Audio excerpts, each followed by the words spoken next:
Welcome back to another deep dive. Today we're going to be taking a look at something that I think is on everybody's mind right now, Yeah. and it's this idea of a 4-day work week. And specifically, could AI help make this happen? Hmm. Now, you've sent in tons of articles and research on this topic, so we're going to really try to pull out, like, what are some of the potential benefits, some of the challenges? Right. What could this actually look like, and what does it mean for you? So we're going to be looking at some really cool examples. Like, there was this one about a UK firm where consultants were able to get back like 21 hours a week thanks to AI. Oh, I well. mean, imagine. Yeah, what would you do with 21 hours I know, right? every week? Yeah. So, but of course, we have to be realistic too. We have to look at things like, is there potential for burnout? Are companies even going to be willing to adapt to this kind of new way of working? Yeah, definitely. Those are big questions. So buckle up. We're going to deep dive into this whole idea of the future of work. And could AI be the key to unlocking an extra day of freedom every single week? It really is a fascinating topic. I think it's something that, it offers a lot of hope and a lot of excitement. You're right. But there's also some valid concerns that come with it as well. I mean, Yeah. that dream of a 4-day work week, it's super appealing. For sure. But can AI really deliver on that promise without having, some unintended consequences? That's really what we have to explore here. Yeah, I think we've all heard that kind of utopian vision, right? Yeah. Like the AI just comes in, it takes care of all the boring stuff, and then we all just get to work less, but still get paid the same. Right. Exactly. Wouldn't that be amazing? It sounds pretty good. But let's get into the specifics. Yeah. Yeah. One of the research papers that you sent over actually claimed that AI could potentially automate up to 65% of our current tasks. That's a huge number. I know, 65%. I mean, that's like a huge chunk of what we do every day. Yeah. But then that brings up the question, like, which 65% are we talking about? Well, that's the real key here, right? It's not about AI completely taking over everything we do. Right. It's more about it taking on those kind of repetitive rules-based tasks that tend to eat up so much of our time. Yeah. So think of things like, data entry scheduling. Yeah. Maybe even basic report generation. Oh, yeah. Even some customer service tasks. Totally. Those are all things where AI is already proving to be incredibly efficient. Yeah, and I think the benefits are pretty clear, right? Yeah. If AI is handling that stuff, that means we can free up, human brain power for the things that we're actually good at. Exactly. Like the creative problem solving, coming up with the strategies, building those relationships. Right. And actually, one of the articles that you shared highlighted this design agency in London Oh, yeah. that decided to implement AI and a 4-day work week at the same time. Wow. And get this, they actually saw an increase in the quality of their work. That's a really fascinating example. I know it is. It really seems like it's not just about, working less. It's about working smarter. If you free your team up from those more mundane tasks, they can really focus on the high-value stuff that actually drives the innovation and the quality. Totally. It's almost like AI is kind of taking on the role of like that super efficient assistant. Right. So we can focus on the big picture stuff. Exactly. I mean, it makes you wonder what tasks in your own life could you hand over to AI? Yeah. What could you get rid of? What would you do with all that extra time and mental energy? Yeah, that's a great question for everybody to consider. Totally. And it really gets at, the heart of this deep dive. What is AI going to do to how we think about work? Yeah. How do we prepare for that shift? Absolutely. But we can't get, too carried away with all the possibilities, right? Of course. I mean, we have to be realistic. There are some downsides and some challenges, and those were highlighted in a lot of the stuff that you sent over as well. Yeah. So, for example, that whole idea of shorter work weeks could actually backfire, and we could end up with longer work days. Oh, that would be the worst. I know, imagine if companies are trying to cram 5 days of work into 4.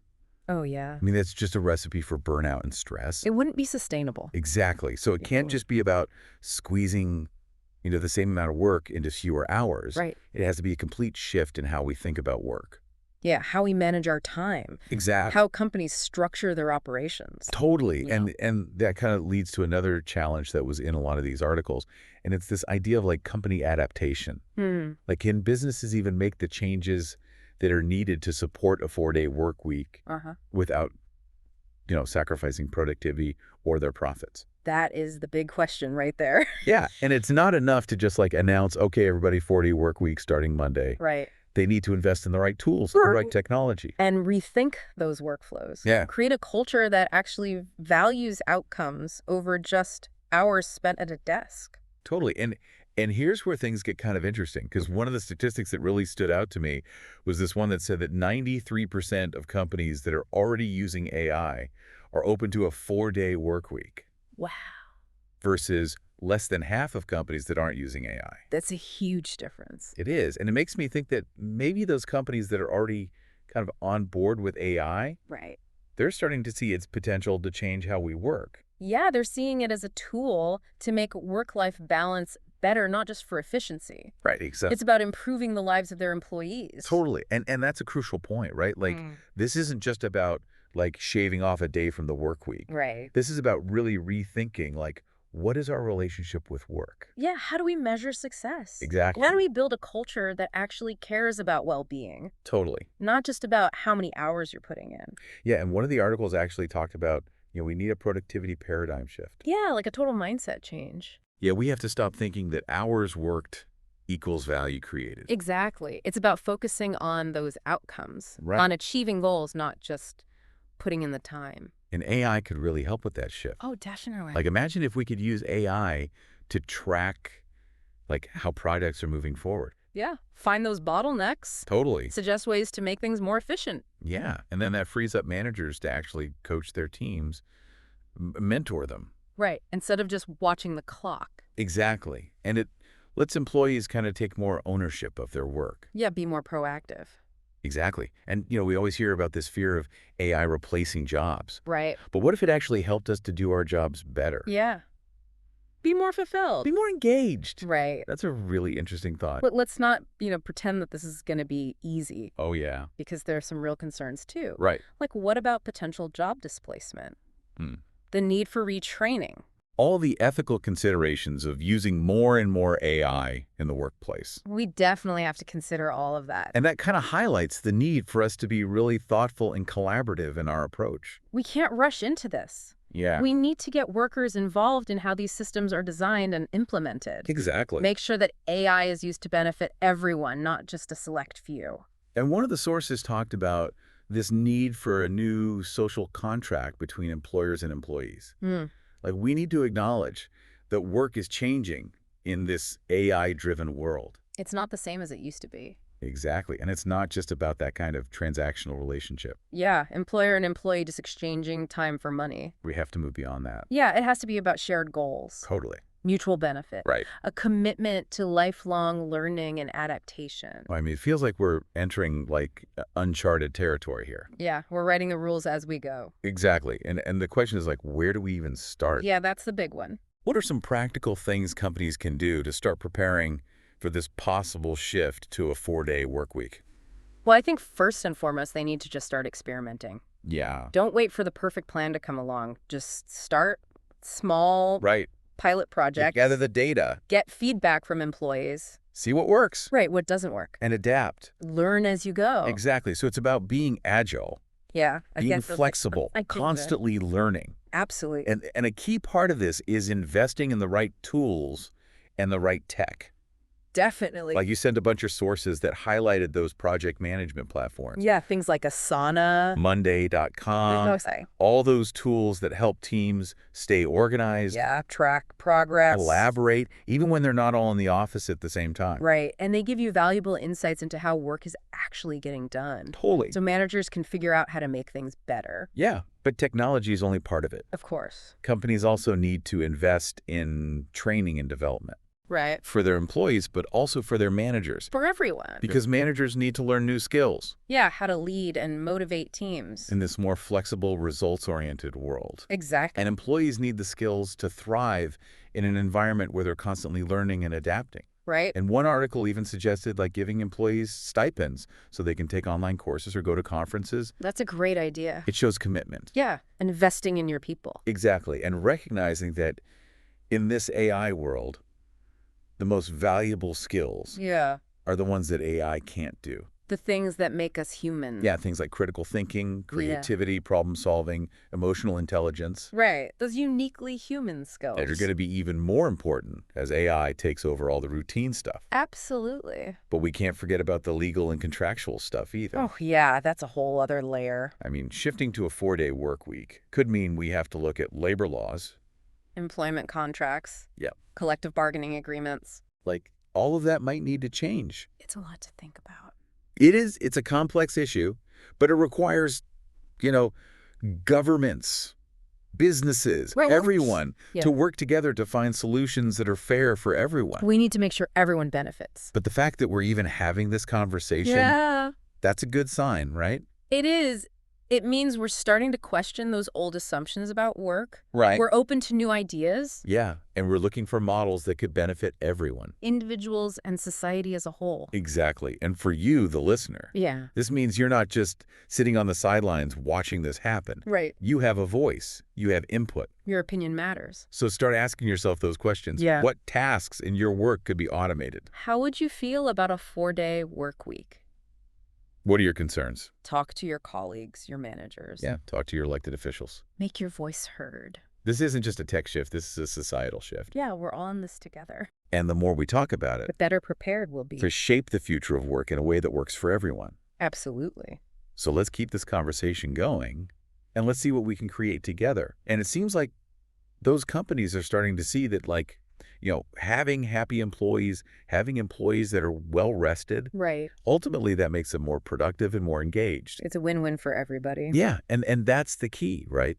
This isn't just about, like I said, shading a day off the work week. Right. It's about rethinking that whole relationship with work. Absolutely. Like, how are we measuring success?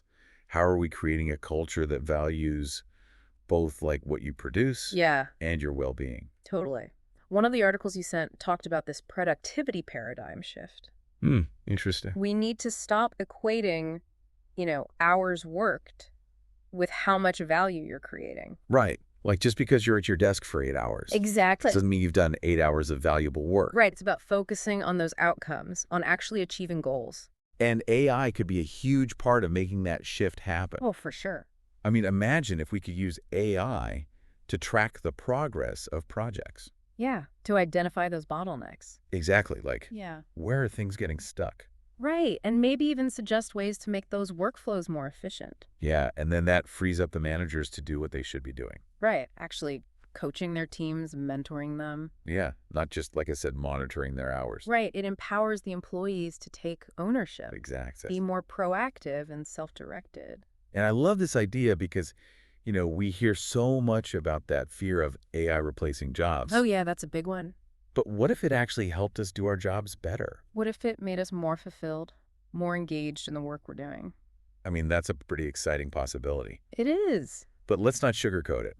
Of course not. There are going to be challenges. There are concerns. Absolutely. And we have to think about things like job displacement. Retraining. All those ethical considerations of relying more and more on AI. Definitely. Those are all valid points. And it highlights the need for us to be really thoughtful in how we approach this. Yeah. We need to be collaborative. We need to involve workers in this process. Right from the beginning. When we're designing these systems, implementing them. Make sure that AI is used in a way that benefits everybody. Not just a select few. Exactly. And one of the sources talked about this idea of a new social contract between employers and employees. Yeah, a new way of thinking about the relationship. Because we have to acknowledge that work is changing. It's a whole new world out there. And it's not just about that old, I pay you, you work for me kind of deal. That transactional relationship. Yeah, we have to move beyond that. It needs to be more about shared goals, mutual benefit. Exactly. And a commitment to constantly learning and adapting. The world is changing so fast, we have to be able to keep up.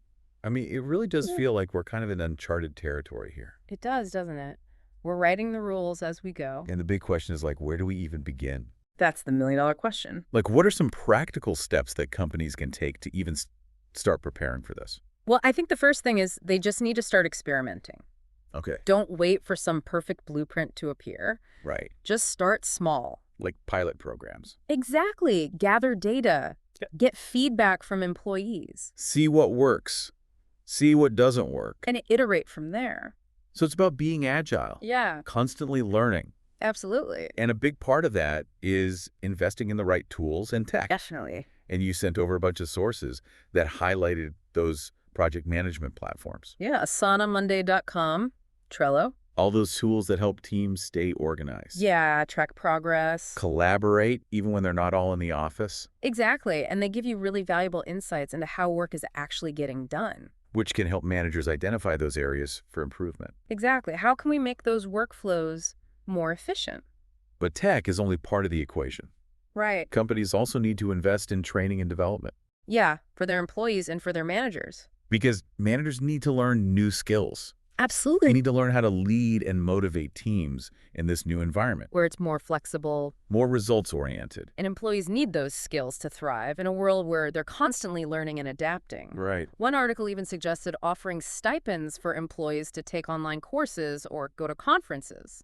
I love that idea. It shows a real commitment to your workforce. Yeah, investing in their future. And recognizing that in this AI-driven world, those human skills, Yeah. the things that AI can't do, Critical thinking, creativity, problem-solving, emotional intelligence. those are the skills that are going to be most valuable. Because those are the things that AI can't replicate. Exactly. But we can't forget about the legal and contractual stuff either. Oh, yeah. That's a whole other can of worms. Like shifting to a 4-day work week could mean we have to rethink labor laws, Employment contracts, collective bargaining agreements. all of that might need to be adapted. It's a complex issue. It is. And it's going to require collaboration between governments, businesses, and workers. We all need to work together. Find solutions that are fair and sustainable for everybody. Exactly. But the fact that we're even having this conversation is a good sign. It is. It shows that we're starting to question those old assumptions about work. We're open to new ideas, We're looking for models that could benefit everybody. both individuals and society as a whole. Exactly. And for you, the listener, Yeah. this means that you're not just a passive observer in all of this. You have a voice. Your input matters. Start asking yourself those key questions. What tasks in your own work life could be automated? How would you feel about a 4-day work week?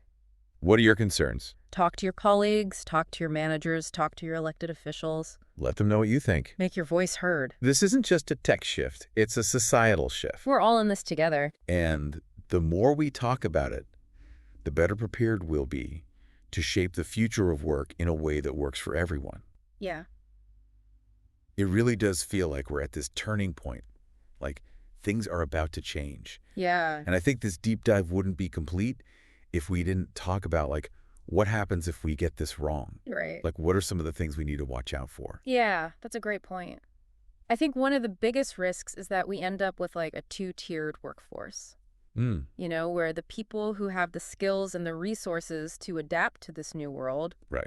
they thrive. Yeah. But the people who get left behind, Right. they really struggle. Yeah. We have to make sure that this is inclusive, Absolutely. that everyone has the opportunity to benefit. It can't just be for the privileged few. And we can't just assume that everybody's going to have access to the training, Yeah. the technology, The support all the things they to need. make this transition. And there's also, the potential for increased inequality. Right. If it's only the people who are already in those high-paying, high-skilled jobs Yeah. that get to enjoy the benefits of a 4-day work week. That would just widen the gap. Yeah. We have to think about how this impacts different sectors, Different demographics. different regions. Yeah. We need to make sure that the benefits of AI and automation are shared broadly. Not just concentrated at the top. Right. It has to benefit everyone. One of the articles even suggested this idea of like a universal basic income Oh. as a way to maybe address some of these challenges. That's a pretty radical idea. It is. It's radical. Yeah. But it shows you that we need to be thinking outside the box. Yeah, we need some creative solutions. Because there are no easy answers here. Definitely not. But I think the first step is just acknowledging that these risks exist Right. and starting to have these conversations. We need to get policymakers involved, business leaders. Labor unions. Yeah, the workers themselves. Everybody needs to have a seat at the table. If we want to create a future of work that works for everyone. And as we wrap up this deep dive, I want to bring it back to you, the listener. Yeah. What have you learned from all of this? What are you going to do with this knowledge? Imagine a world where work is about purpose and fulfillment, Yeah. not just about punching a clock. Where you're excited to go to work, where Yeah. you feel like you're making a difference. Could AI be the thing that helps us create that world? That's the question we want to leave you with.